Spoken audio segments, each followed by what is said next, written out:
देखिए पहला प्रश्न दिया गया है, किसने कबीर को रेडिकल सुधारक कहा है। देखिए पहला ही प्रश्न काफ़ी महत्वपूर्ण है कि किसने कबीर को रेडिकल सुधारक कहा था। इस प्रश्न पे मैं पहले स्टार बना दूं ताकि आप लोग अच्छी तरह से देख लीजिएगा। महत्वपूर्ण प्रश्न है कि किसने कबीर को रेडिकल सुधारक कहा है। ऑप्शन ए बच्चन सिंह, या option B Ramvilas Sharma, option C Namdev, या ऑप्शन डी रैदास। तो देखिए किसने कबीर को रेडिकल सुधारक कहा था, अगर ये प्रश्न आता है तो याद रखिएगा ऑप्शन ए यानी डॉक्टर बच्चन सिंह ने कबीर को रेडिकल सुधारक माना था। तो याद रखिएगा रेडिकल सुधारक कहा था बच्चन सिंह ने। तो पहला ही ऑप्शन सही हो जाएगा, राइट आंसर है डॉक्टर बच्चन सिंह जिन्होंने कबीर को रेडिकल सुधारक कहा था। अब इसके बाद देखिए अगला प्रश्न दिया गया है, काफ़ी महत्वपूर्ण प्रश्न है इसलिए सभी विद्यार्थी देखिएगा।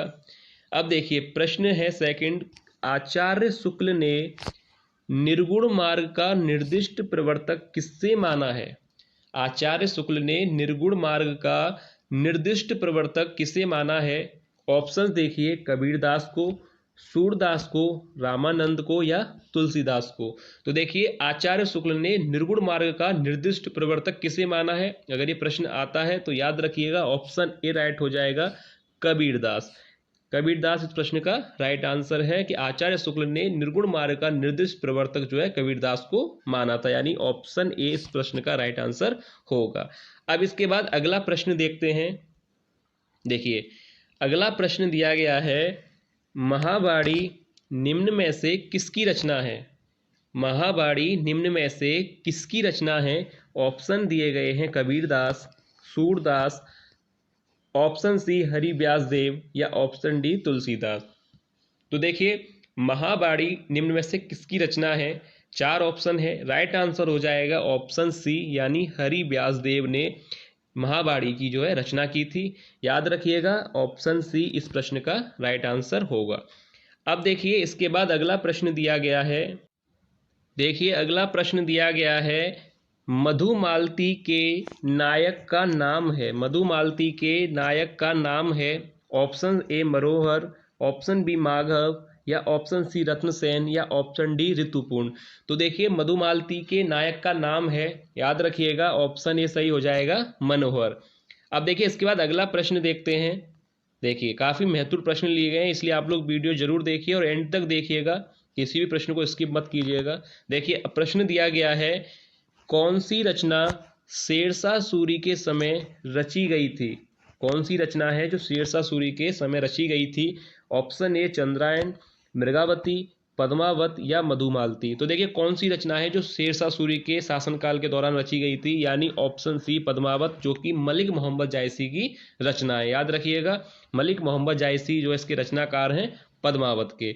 अब इसके बाद देखिए अगला प्रश्न देखते हैं। देखिए प्रश्न दिया गया है, गीत गोविंद की रचना किसने की थी। गीत गोविंद की रचना किसने की थी। Option A Jaydev, option B Vidyapati, या ऑप्शन सी सूरदास, या ऑप्शन डी तुलसीदास। तो देखिए गीत गोविंद की रचना किसने की थी, जो याद रखिएगा ऑप्शन ए राइट हो जाएगा, जयदेव। गीत गोविंद की रचनाकार हैं जयदेव, याद रखिएगा। अब देखिए अगला प्रश्न देखते हैं। देखिए अगला प्रश्न दिया गया है। देखिए प्रश्न है कि पुष्टि मार्ग के प्रवर्तक थे।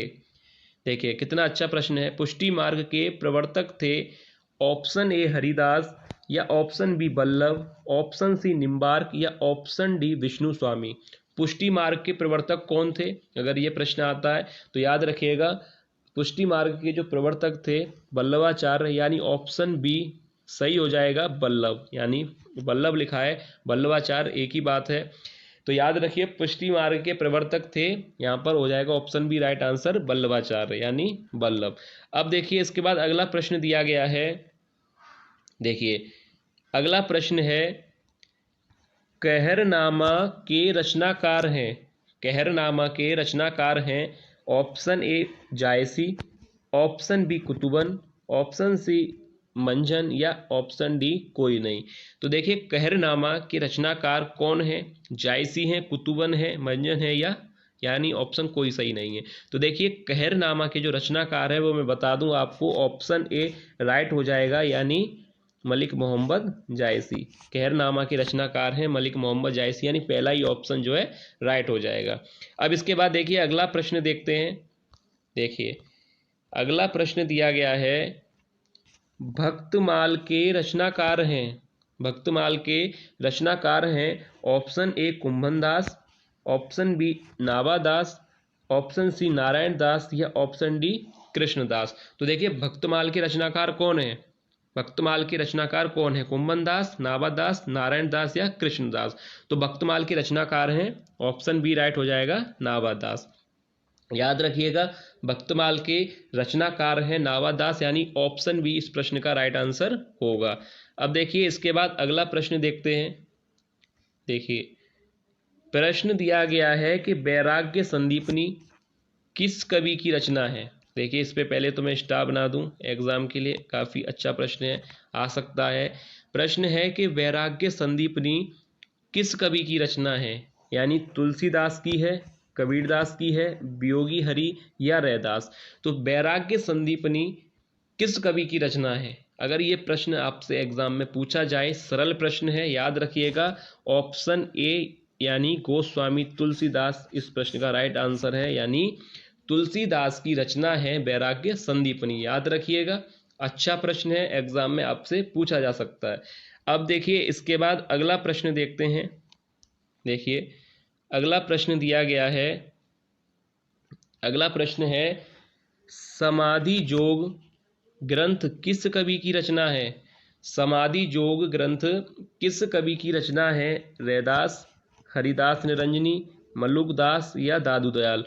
तो देखिए समाधि जोग ग्रंथ किस कवि की रचना है, तो याद रखिए अगर ये भी प्रश्न एग्जाम में आता है तो याद रखिएगा ऑप्शन बी हरिदास निरंजनी इस प्रश्न का राइट आंसर हो जाएगा। समाधि जोग ग्रंथ किस कवि की रचना है, यानी ऑप्शन दिए गए थे 4, इसमें से ऑप्शन बी राइट है, हरिदास निरंजनी। अब देखिए इसके बाद अगला प्रश्न देखते हैं। देखिए अगला प्रश्न दिया गया है, सुंदर ग्रंथावली का संकलन किसने किया है।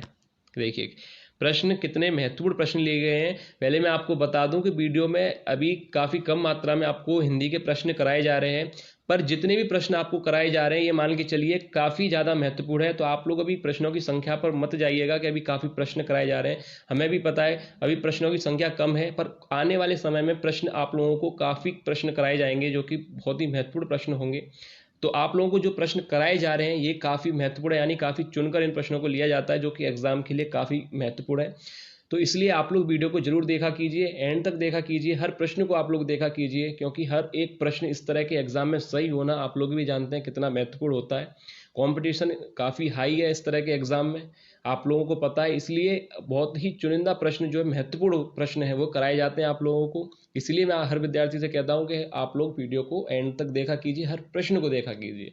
तो देखिए ये वाला प्रश्न दिया गया है, सुंदर ग्रंथावली का संकलन किसने किया है। ऑप्शन दिए गए हैं श्याम सुंदर दास ने, या ऑप्शन बी रामचंद्र शुक्ल ने, हरिनारायण शर्मा ने या गोविंद रजनीश ने। तो सुंदर ग्रंथावली का संकलन किसने किया, तो मैं आपको बता दूं ऑप्शन ए गलत है, ऑप्शन बी भी यहाँ पर राइट आंसर नहीं होगा। ऑप्शन अगर हम सी की बात करें तो यहाँ पर यही प्रश्न का जो है राइट आंसर है हरिनारायण शर्मा। सुंदर ग्रंथावली का संकलन किया था हरिनारायण शर्मा ने। याद रखिएगा ऑप्शन सी यहाँ पर राइट प्रश्न का आंसर दे रखा है, हरिनारायण शर्मा जो कि सुंदर ग्रंथावली के रचनाकार है। अब इसके बाद देखिए अगला प्रश्न देखते हैं। देखिए अब देखिए अगला प्रश्न है, अवधू गगन मंडल घर कीजय, यह पंक्ति किस कवि की है। देखिए प्रश्न कितना महत्वपूर्ण है।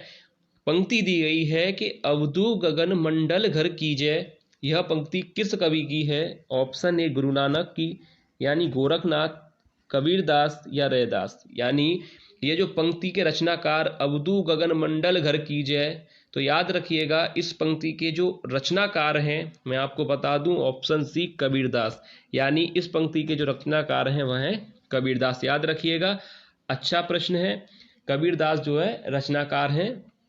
अवधू गगन मंडल घर कीजय कबीर ग्रंथावली से संबंधित है, यानी ऑप्शन सी इस प्रश्न का राइट आंसर होगा।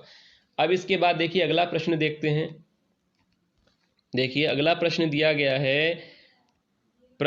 गया है कि दादू दयाल का शिष्य कौन सा कवि है? गुरु नानक, सुंदरदास, कबीरदास या रैदास। दादू दयाल का शिष्य कौन सा कवि है? इनमें से दादू दयाल का शिष्य कौन है? गुरु नानक हैं, सुंदरदास, कबीरदास या रैदास। तो देखिए ऑप्शन बी इस प्रश्न का राइट आंसर होगा, सुंदरदास। दादू दयाल के जो शिष्य हैं वह हैं सुंदरदास, यानी ऑप्शन बी इस प्रश्न का राइट आंसर है। सुंदरदास जो है दादू दयाल के शिष्य हैं। अब देखिए इसके बाद अगला प्रश्न देखते हैं जो कि इस वीडियो का लास्ट प्रश्न है। देखिए लास्ट प्रश्न भी काफी महत्वपूर्ण है। तुलसीदास की किस रचना को, देखिए कितना अच्छा प्रश्न दिया गया है कि तुलसीदास की किस रचना को मृत्यु पीड़ा की चीख कहा गया है? तो पहले तो इस प्रश्न पर जो है स्टार बना दूं मैं। देखिए अच्छा प्रश्न है। तुलसीदास की किस रचना को मृत्यु पीड़ा की चीख कहा गया है? यानी रामाज्ञा प्रश्नावली, option B Hanuman Bahuk, option C Ramcharitmanas या ऑप्शन डी विनय पत्रिका। तो देखिए तुलसीदास की किस रचना को मृत्यु पीड़ा की चीख कहा जाता है? चार ऑप्शन दिए गए हैं, इसमें से कोई एक सही है, पर अब इसमें से कौन सा ऑप्शन सही है ये आप लोगों को बताना है। यानी हर वीडियो में एक प्रश्न आपको दिया जाता है, तो आज की वीडियो का ये लास्ट प्रश्न आपके लिए है। आप लोग बताइएगा कमेंट करके कि तुलसीदास की किस रचना को मृत्यु पीड़ा की चीख कहा गया है?